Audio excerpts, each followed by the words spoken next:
Bienvenue dans Violence interdite. Dans cette première vidéo, nous allons poser quelques notions clés pour comprendre ce qu'est la violence verbale. En linguistique, la violence verbale est évaluée par la réception. On considère qu'un propos est violent quand il fait violence à la personne à qui il est adressé. On s'en remet aux réactions des destinataires. Alors si le ressenti de violence peut être variable d'un individu à l'autre, néanmoins, on peut identifier des procédés qui sont toujours au cœur de la violence verbale. Il s'agit notamment de ce qu'on appelle les actes de condamnation, comme la provocation, le reproche ou encore le dénigrement. Tout d'abord, pourquoi parle-t-on d'actes de langage ? En parlant d'actes de langage, on s'inscrit dans ce qu'on appelle une perspective actionnelle du langage, qui envisage la langue comme un outil pour agir sur ce qui nous entoure. Quand on parle, on ne se contente pas de transmettre une information, on accomplit un acte. Par exemple, quand je dis « je te promets de venir », j'effectue un acte d'engagement. Quand je dis « ouvre la fenêtre », je commets l'acte de donner un ordre. Parler est une forme d'action, c'est agir sur les autres et sur le monde.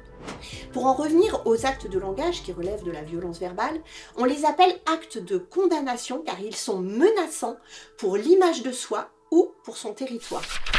On doit les notions d'image et de territoire au sociologue américain Goffman.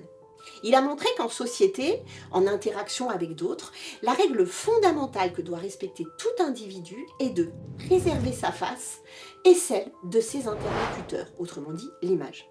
De même pour ce qu'on appelle le territoire, il s'agit de ne pas empiéter sur l'espace personnel de l'autre, que ce soit au niveau corporel, matériel, spatial ou affectif, et de ne pas laisser l'autre empiéter sur son territoire. L'irruption de notre espace personnel peut être perçue comme une agression. Ainsi, au cours de l'interaction, chaque participant doit faire de son mieux pour protéger son image et son territoire et ménager ceux des autres. Pour illustrer ces deux notions, on peut évoquer le reproche, lequel représente une atteinte à l'image de la personne à qui il est adressé. L'ordre, quant à lui, peut représenter une atteinte à son territoire, on empiète sur sa liberté. Dans ces deux cas, ce sont des rapports de domination qui se manifestent.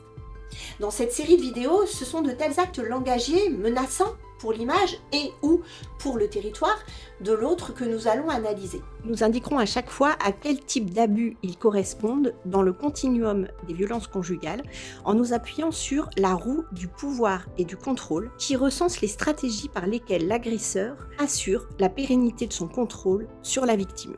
Nous avons choisi des phrases prototypiques, c'est-à-dire qui se retrouvent plus ou moins à l'identique dans certains échanges entre ex-conjoints, conjointes, coparents, qui malmènent la véritable coparentalité, laquelle vise la co-construction d'un projet éducatif commun pour l'enfant et qui, pour ce faire, doit être fondé sur une relation égalitaire et respectueuse.